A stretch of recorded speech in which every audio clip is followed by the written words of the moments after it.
Hey there. Today I want to introduce you to Minimax.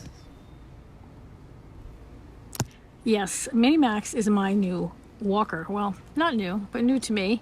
Minimax belonged to my brother's father-in-law, Harold, and has been sitting in the garage since Harold passed several years ago. And I don't think Harold actually had a name for this walker, but it's the same color as Max the Bus, so Minimax. I didn't paint it, it came this color. But why the walker? I'm going to tell you what's going on right after this silly song. Maximalist Minibus with Mary and Captain and you. Get on the bus! One of my medical tasks since I've been here in Massachusetts has been to get my knees looked at. They've both been kind of giving me trouble, but the right one was a lot worse than the left. And the pain really wasn't that bad until a couple of days ago. The orthopedist that I had been to previously said that I was going to need a new knee one of these days.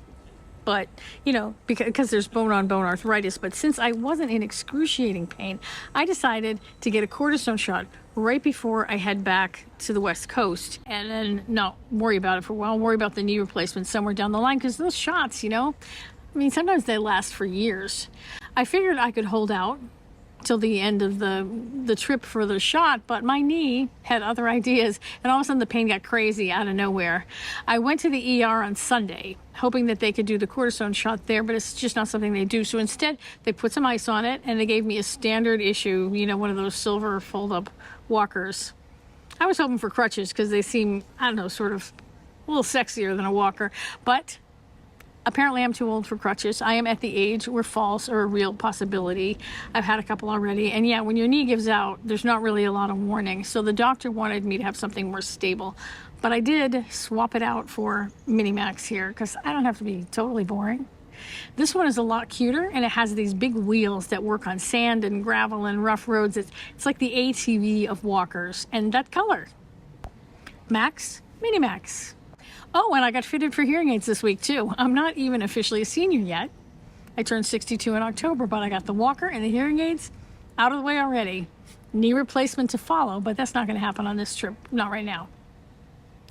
I get a lot of messages and comments from people who are struggling with health things. You know, chronic illness is the main one, disabilities, etc. A lot of you say that you wish you could do what I do, but you can't because of health situations or, you know, sometimes financial situations too. And I don't judge anybody. I can't walk in your shoes. Well, right now I can't walk anyway, but I can't walk in your shoes. And only you know what you can and can't do. You know, what you're comfortable with, what you're capable of at this stage of your life. I just want to tell you what it's been like for me. As I've gotten older, there's been a bit of a tug-of-war between acceptance, denial, and excuses. I have chronic health stuff. It's not as severe as some people, knock on wood, but I have absolutely had to accept some limitations. There are places I don't go, things I don't do that, you know, I always imagined when I got on the road I would do. Some, yeah, I've had to accept that I will probably never do those things because they just don't make sense anymore for me in the body that I have now because it's a different body. Things I did in the past, like finishing marathons, you know, taking very long hikes, heavy lifting, extreme yoga, but, you know, even just simple things like wearing a bra that fastens in the back, you know, I can't reach my own back anymore. My range of motion is very limited by a lot of arthritis, and so now I got to get front closing bras, you know, and I know some of you face much more serious limitations than bras. You've had much more extreme changes. Ultimately, this walker is probably going to be a temporary thing for me, but for many of you, it's a permanent reality, and I get it. And that's where acceptance comes in. You know, we are where we are. There have been times, for sure, when I have used these new boundaries that, you know, they come from age or circumstance or whatever. I've used them as excuses not to try things, not to do things, and I try to bust myself when I do that. It's one thing to listen to your body, and it's another never to challenge it, because if you truly listen, I'm going to bet that your body, like mine, wants you to move in whatever way you can, you know, not the way you did when you were younger, but whatever way you can today. And that's not always an easy line to figure out for me. I'm guessing that's true for some of you who have told me that you could never do what I do, you know, living out here on the road.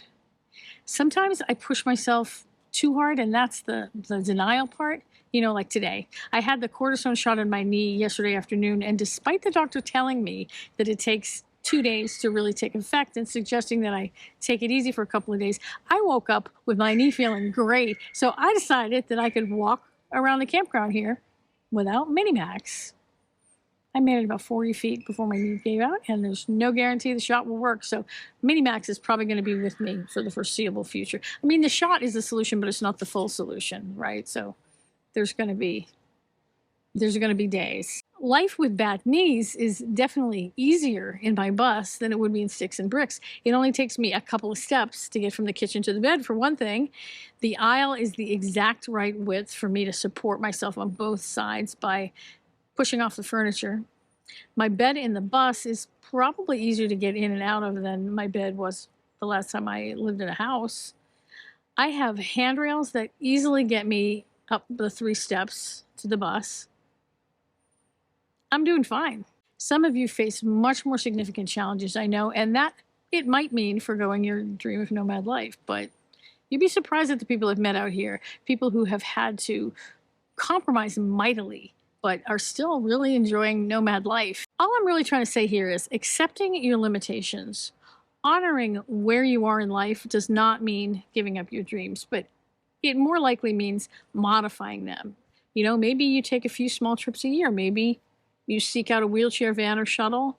You might have to do a no-build build instead of that dream home on wheels you pictured if you can't handle the physical work and you don't have anybody to help. Because, you know, a lot of us don't have a lot of people around us anymore.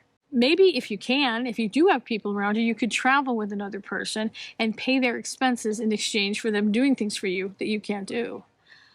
I've seen people out here making all of those solutions work. Lots of other solutions work. One of my big issues that I'm dealing with right now is my eyes, and that's a tough one. I have a disease that has given me pretty significant double vision, which is sort of correctable, sort of not. I can still drive. I just take more breaks and I finish earlier, since the more tired I am, the worse it gets.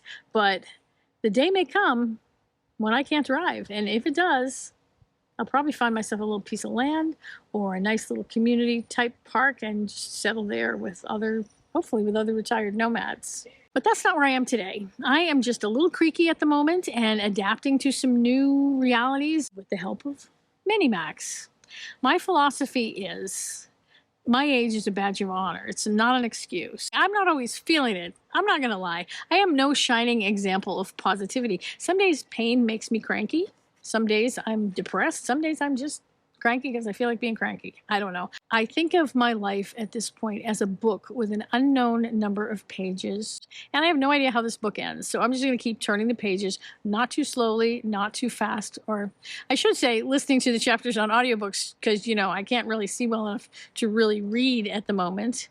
But you know what I mean. It's a metaphor. I have a couple more medical hoops and bus repair hoops to jump through here, but I'm aiming to be on my way in about 10 days. I'll tell you all about it when it's time to do that, but for now, watch this video. This is when I left here the first time in 2022. It's kind of bittersweet, but you might like it, you might relate. Check it out. Get on the bus!